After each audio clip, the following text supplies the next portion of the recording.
N'est-ce pas vrai? Dans l'expérience, dans notre histoire, dans ce principe, que nous ne faisons jamais de progrès spirituel et qu'il n'y a jamais de croissance, sauf à travers le conflit.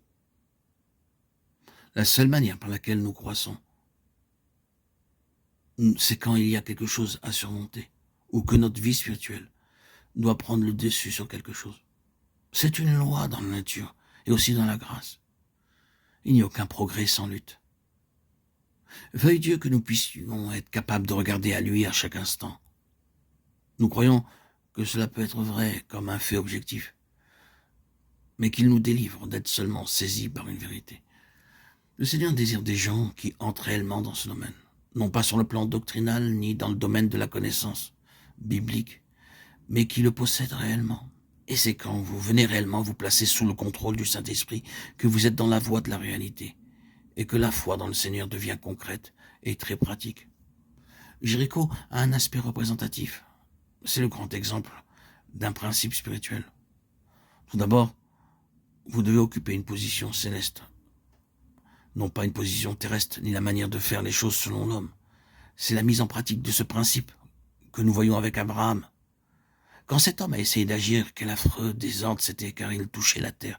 Il en était de même avec Moïse, quand il prenait les choses en main, intervenant auprès de l'Égyptien et de cet Hébreu, quel affreux désordre. Ici, c'est le travail de la discipline, et Josué considère tout cela comme une histoire spirituelle. À Jéricho, nous constatons qu'il n'y a pas d'arme charnelle, aucune pensée humaine, rien ne procède de l'homme. Si ce n'est pas céleste, cela n'a pas de valeur. Les choses n'arrivent pas ainsi sur cette terre.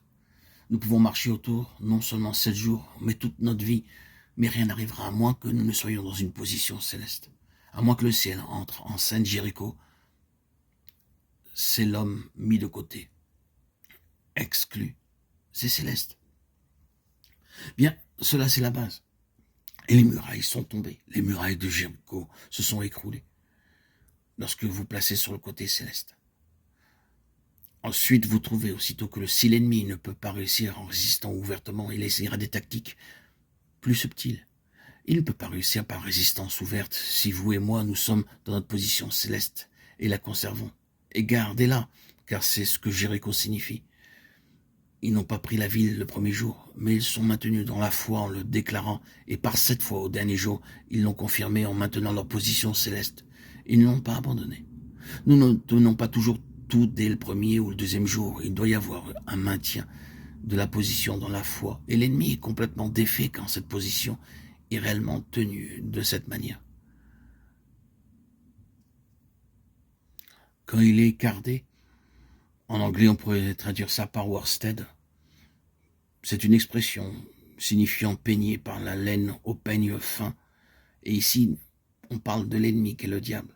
Lorsqu'il est passé au peigne de cette façon, il doit battre en retraite, s'il le peut éventuellement.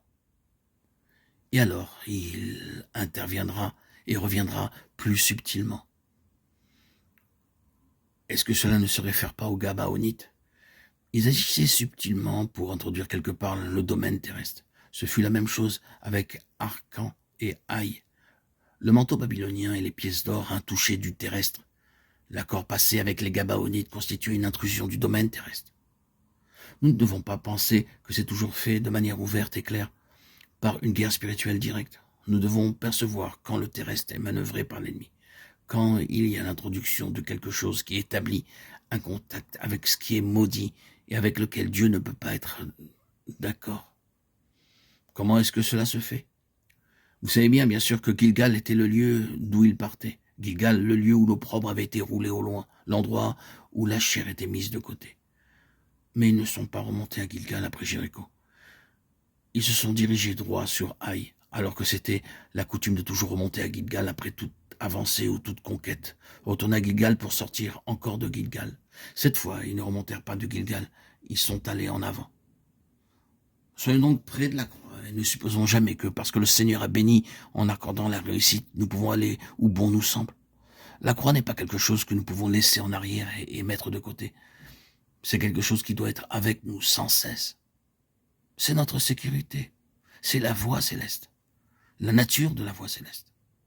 Le chemin. pour atteindre la finalité de Dieu. Que le Seigneur nous garde dans cela.